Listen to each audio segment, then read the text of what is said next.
कानून के बावजूद एक बार फिर सीवान और सारण जिले में मृतकों की सूची बढ़ती जा रही है। देखिए, शराबबंदी कानून के संबंध में भारत सरकार के केंद्रीय मंत्री श्री जीतन राम मांझी जी और बिहार सरकार के उत्पाद निषेध मंत्री ऋषिदेव जी ने जिस तरह से सच और सच्चाई को सामने लाने का काम किया था, उन्होंने कहा था कि होम डिलीवरी हो रहा है।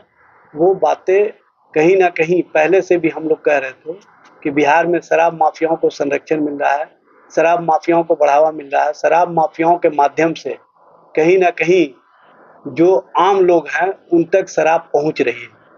और हद तो ये है कि इन माफियाओं पर कार्रवाई की जगह कहीं ना कहीं गरीबों, शोषितों, वंचितों, दलित, आदिवासियों के यहाँ छापेमारी होती है, उनको पकड़ा जाता है।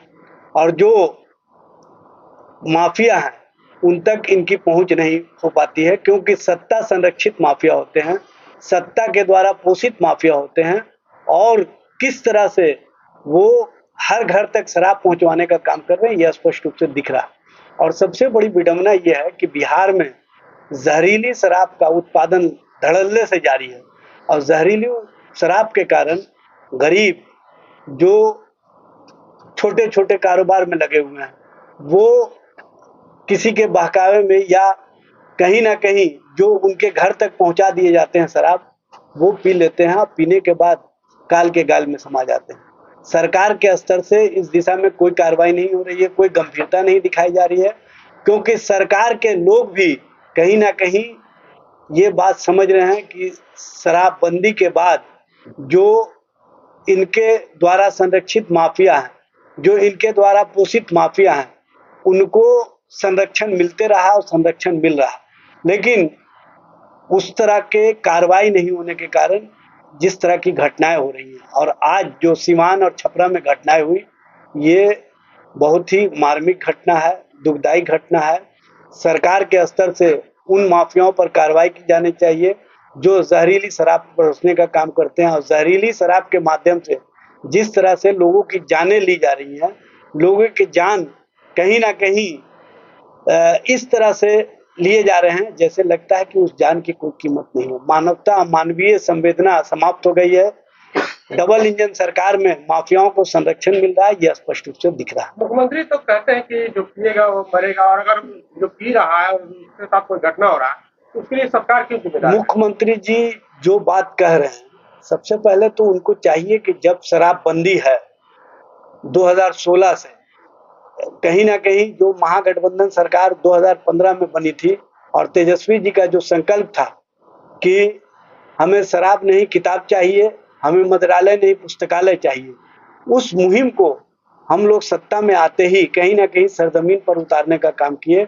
और जिस तरह से पूर्व में भाजपा और जदयू का जो शासनकाल था, उसमें शराब प्रोत्साहन नीति लागू किया गया था और हर गांव, हर पंचायत में शराब परोसे जा रहे थे। हमारी सरकार बनते ही जो गांधी जी का संकल्प था, गांधी जी के शहादत दिवस के अवसर 30 जनवरी 2016 को हम लोगों ने बिहार में पूर्णतः शराबबंदी कानून लाने का काम किया। और सभी लोगों ने शपथ लिया था कि न पिएंगे न पीने देंगे। लेकिन अफसोस की बात है कि मुख्यमंत्री जी के पार्टी के अंदर के ही जो लोग कहीं ना कहीं शराब माफियाओं को संरक्षण दे रहे हैं, जो एनडीए के लोग शराब माफियाओं को संरक्षण दे रहे हैं, उसके कारण इस तरह की स्थिति और परिस्थिति पैदा हो गई है। मुख्यमंत्री जी पहले उस नारे को बताने का काम करें कि ना पिएंगे ना पीने देंगे, तो आखिर लोग पी कैसे रहे, इसका जवाब माध्यम से जिस तरह से लोगों की जानें ली जा रही हैं, लोगों की जान कहीं ना कहीं इस तरह से लिए जा रहे हैं जैसे लगता है कि उस जान की कोई कीमत नहीं है। मानवता, मानवीय संवेदना समाप्त हो गई है। डबल इंजन सरकार में माफियाओं को संरक्षण मिल रहा है, यह स्पष्ट रूप से दिख रहा है। मुख्यमंत्री तो कहते हैं कि जो पिएगा वो मरेगा, और अगर जो पी रहा है और उसके साथ कोई घटना हो रहा है तो उसके लिए सरकार क्यों जिम्मेदार है? मुख्यमंत्री जी जो बात कह रहे हैं, सबसे पहले तो उनको चाहिए कि जब शराबबंदी है 2016 से, कहीं ना कहीं जो महागठबंधन सरकार 2015 में बनी थी और तेजस्वी जी का जो संकल्प था कि हमें शराब नहीं किताब चाहिए, हमें मंत्रालय नहीं पुस्तकालय चाहिए, उस मुहिम को हम लोग सत्ता में आते ही कहीं ना कहीं सरजमीन पर उतारने का काम किए। और जिस तरह से पूर्व में भाजपा और जदयू का जो शासनकाल था उसमें शराब प्रोत्साहन नीति लागू किया गया था और हर गांव हर पंचायत में शराब परोसे जा रहे थे। हमारी सरकार बनते ही जो गांधी जी का संकल्प था, गांधी जी के शहादत दिवस के अवसर 30 जनवरी 2016 को हम लोगों ने बिहार में पूर्णतः शराबबंदी कानून लाने का काम किया और सभी लोगों ने शपथ लिया था कि ना पिएंगे ना पीने देंगे।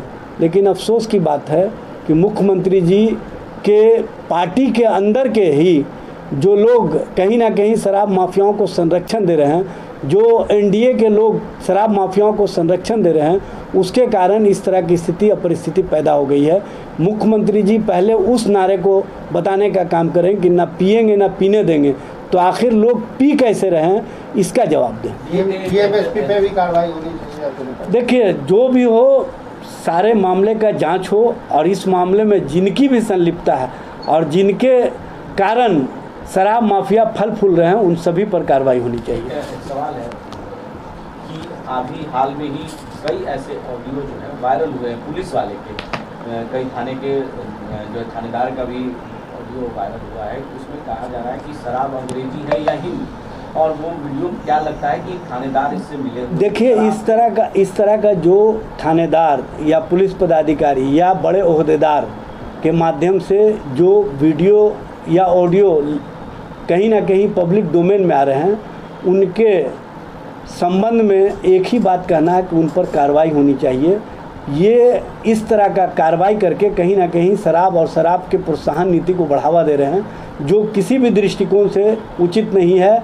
बिहार में जब पूर्णतः शराबबंदी है तो शराब के संबंध में जो थानेदार या पदाधिकारी इस तरह की बातें कर रहे हैं, तो इसका मतलब है कि उनका माफियाओं से कहीं ना कहीं साँठ-गाँठ है और माफियाओं के साँठ-गाँठ के कारण इस तरह की स्थिति और परिस्थिति का निर्माण हो रहा है।